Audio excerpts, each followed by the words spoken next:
Now, Storm Watch 12 weather on News Watch 12.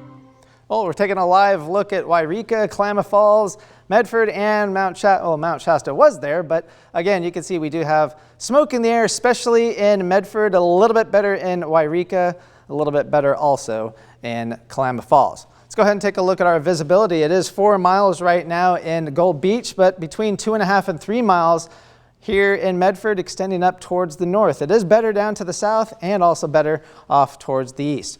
Now we do have an air quality alert for a good chunk of real estate, essentially for southern Oregon, from Josephine County all the way out towards Lake counties and extending up further north as well. Right now, this is set to expire at 4 o'clock on Sunday, but further extensions will be possible again, weather dependent. So again, if you're out and about today over the next several days, try to limit your outdoor activities, especially if you like to run.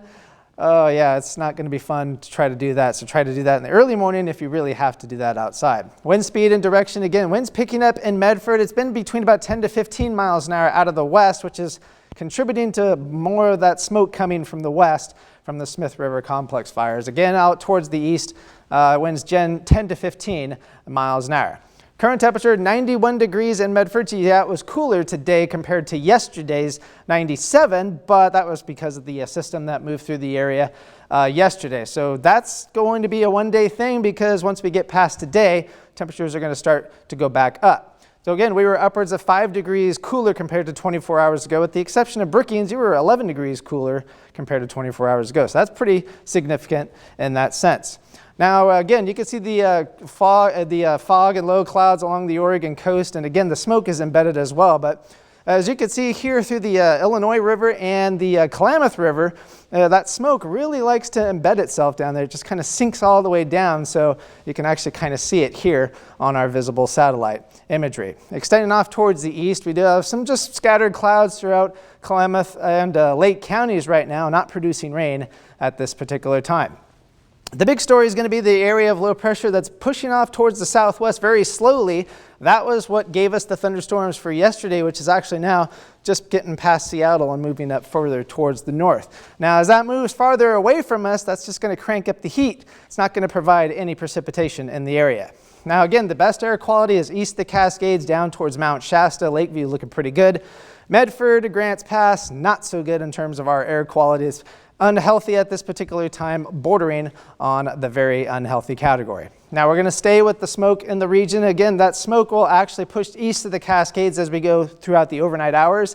Don't think it'll quite make it out to Lakeview until later on tomorrow, but it's not looking to be terrible, at least that far east of the Cascades. Now we're going to see some relief along the Oregon coast throughout the day tomorrow, but again, that smoke just likes to wobble back and forth, so if there's any breaks along the coast, they'll be pretty short-lived. Now the stormcast is showing not much. It's really just going to be fog and low clouds along the Oregon coast, a pretty strong onshore push.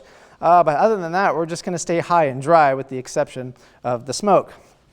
Now there is that area of low pressure well offshore, and that's going to continue to just kind of wobble around to our west, which is again going to crank up the heat ahead of it. Now once this starts to push into our region, which it'll start to slowly move to the east once we get towards Sunday, but by the time Monday comes along, we'll actually get a front to move through. That'll change our wind direction from west to the east, which will at least provide maybe some relief from the smoke, at least temporarily. But that'll definitely usher in cooler temperatures, because once we get towards Tuesday, it is going to feel much nicer throughout the region. Not quite significantly like a big drastic cool down, but it'll feel, 80s is still, below average, and that's still pretty warm, but it won't be like super fall-like or anything, not yet. But once we get towards the latter part of next week, it's possible we could have another repeat scenario. And then after that, there's a lot of uncertainty in terms of what could happen after that. Now, in terms of our precipitation forecast, we're not going to see any rain in our region for the next several days. However, once we get towards Tuesday and Wednesday, that same system we were talking about should provide some beneficial rains